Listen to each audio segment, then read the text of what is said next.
So hello mga ka-chillax, no? Nandito na tayo sa Corinthians Garden Clubhouse, kung saan gaganapin ang di ko alam kung pang-apat o pangatlong event na... Kaya wag tayo patumpik-tumpik pa. Let's go. So i-voice over ko na lang to. So nandito na tayo sa sa event. So ipapasyal ko ngayon. So ngayon ito nakikita natin ay ang Kia. So kakaiba talaga mga electric EV ngayon, no? Talagang alam mo yun, may paka-sporty talaga. At syempre, futuristic. So katulad ito yung itsura ng Kia EV6. Tapos ito namang pula na to, katabi niya.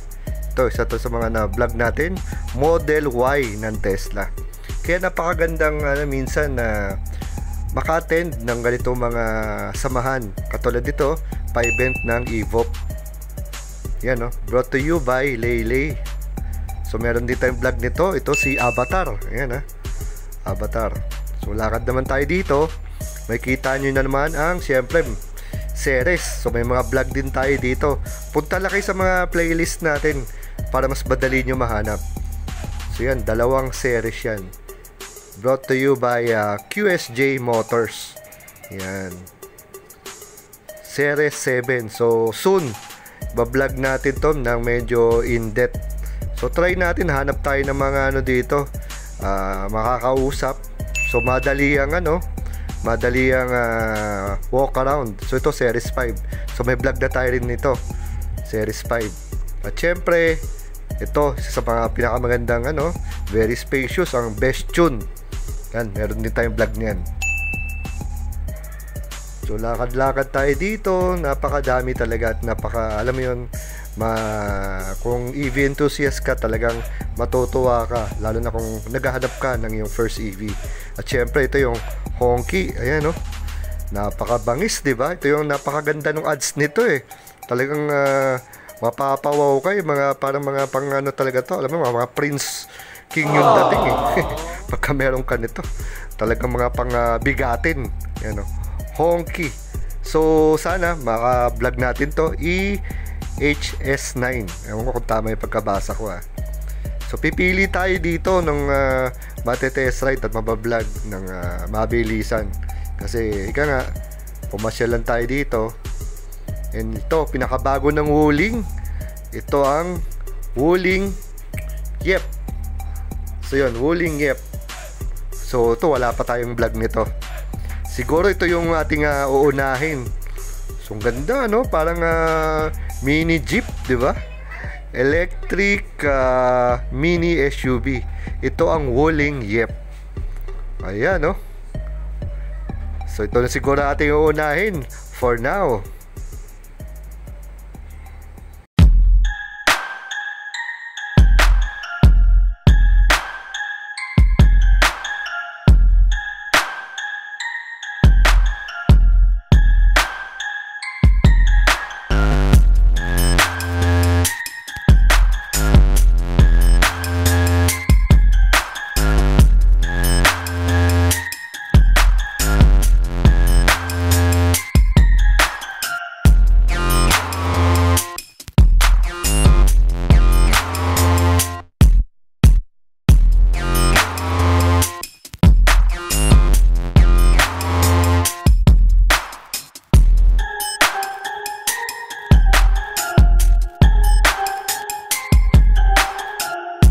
Motor nito, itong Wuling Yep natin.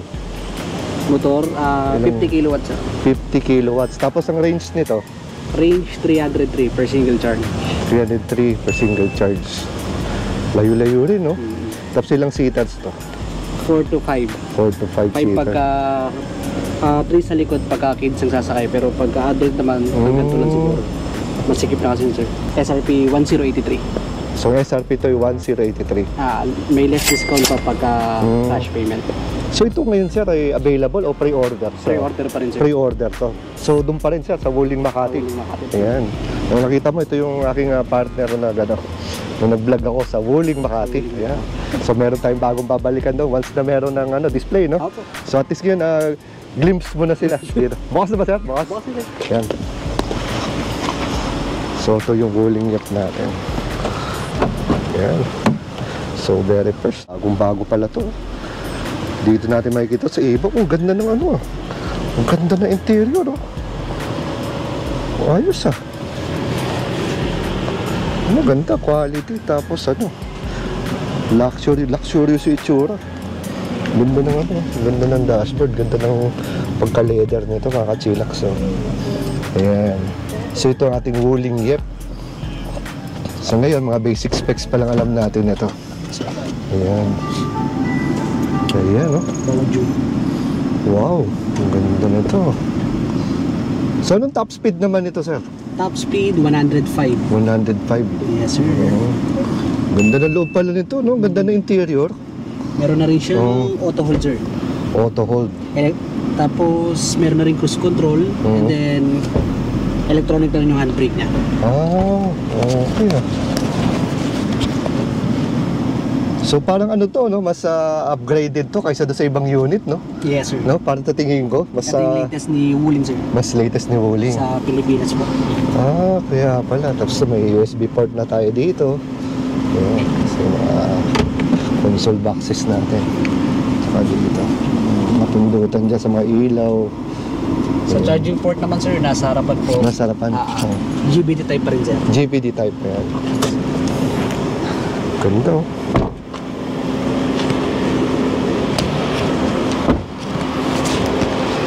Yun, sa harapan, oh. DC tsaka AC, sir. Ayan, DC na AC. Ayan, oh. Unang-unang, Wuling Yep, oh. Ganda. Baojun. Baojun. Ano? Sister company ni Wuling, sir. Sister company ni Wuling. So ito ba, ano? 360 degrees camera? Hindi. Sensor lang to. Kasi palakita ko parang ano, di ba? Mga pang 360, no? So meron siyang roof railings dito. Ayan, no? So yung mga sa pintuan niya, ito, no? So ito, sir, no, yung sa power window natin, nandito sa gitna. Wala sa pintuan. Wala po. Then dito rin, sir, yung lock ng door natin tsaka unlock. Ah, dito pala sa taas ang unlock and unlock. Then ang maganda sa kanya, sir, meron na rin siya built-in dito, sir, na USB. So kung maglalagay ka po ng mga dashcam, mas madali na, sir. So hindi na po magpapagapang pa ng mga wire. Ah, so naka-ready na, no? Po. Ganda. Ang gusto ko dito yung ano eh, pagka-leather niya, no? Tsaka power ano na rin, no? Yung kanyang mga upuan. So ilang way ito? 4-way? Po. 4-way, ang ganda rin na lang. Ganda rin sa likod, no?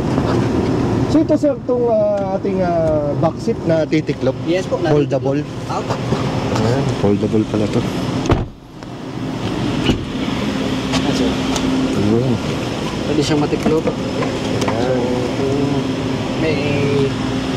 Kung ang sasakay lang naman, sir, tatlo, mayroong pang extra. May extra pa, no? Ito na titiklop din. Ah, so yung dalawa. Parehas po. Parehas, ayan. So okay na okay din, no? Test drive, sir. Test drive, oh. Sige, pwede. Dito na tayo, sir. Sige, pwede din, no? Tara, test drive na natin.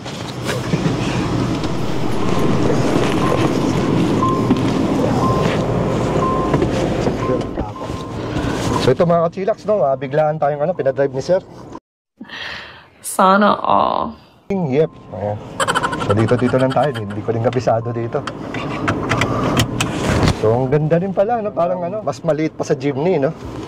So the usual, parang nagdadrive lang tayo ng automatic. So lagay lang natin sa reverse. Ito sir, kailangan ko pa pindutin? Yes po. Isang pindot lang, sir. Isang pindot lang. Kaya para malinis, ma-release yung reverse parking. Ayan. So ang cute nitong sasakyan na to. So syempre natural drive. Ayan, oh.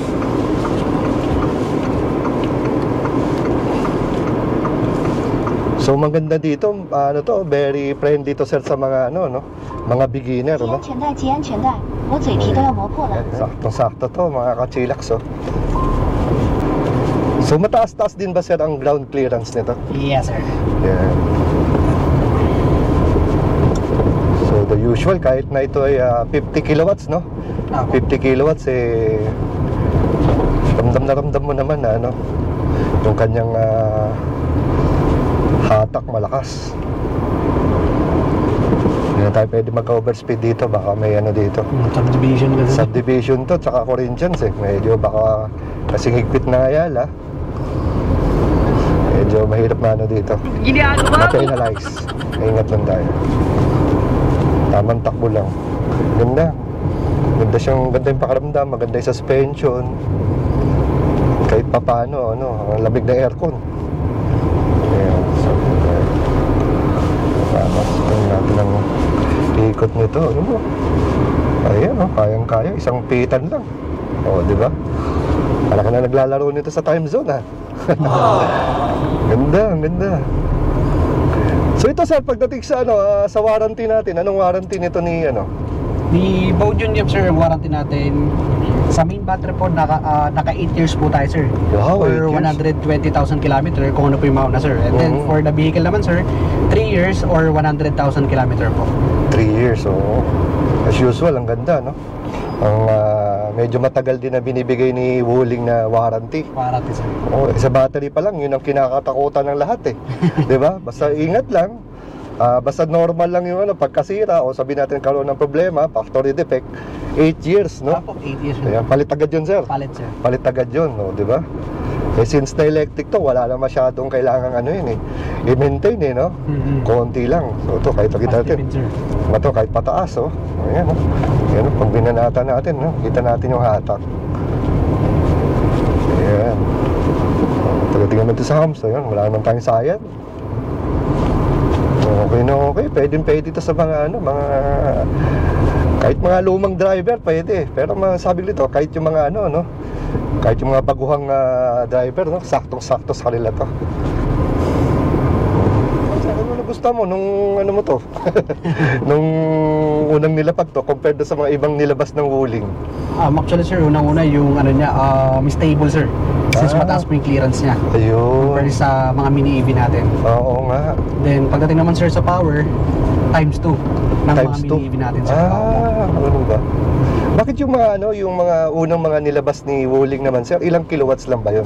Yung makakaroon natin sir na 170 km yung range is nasa 20 kilowatts lang po. Nasa And 20. then si Game Boy naman sir na 300 km yung range is nasa 30 kilowatts lang po. Ayun, tapos ngayon lang sila naglabas ng may 50, no? Po. Si Ayun. Bingo sir, tsaka po itong CF. Kaya pala mas no? Mas powerful. Tapos yung price range niya, tama-tama lang, no? Sir. Bali, ang isa sa mga pinaka-edge nito, medyo mataas yung clearance. Opo. Yung ground clearance, so hindi ka medyo kinakabahan sa mga baha-baha, tumukod pag malalalim ang lubak, kaya matataas ang humps. Yan, so ito ang ating Wuling Yep. At least first time nyo makikita dito pa sa ating sa ating EVAP. Ayan. Dito din ba, sir? Pasok ako. Ikot lang sir. Sir, ko nang pumapasok to. Yan, nakakatakot.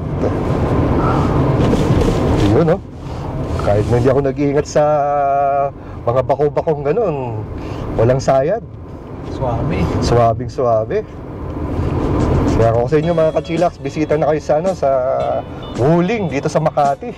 Yan, nag-iisa pa rin ba, sir? Yes, sir. Na branch? Sa akin sir, sa Makati branch pa lang po. Makati branch pa rin. Oo. Okay.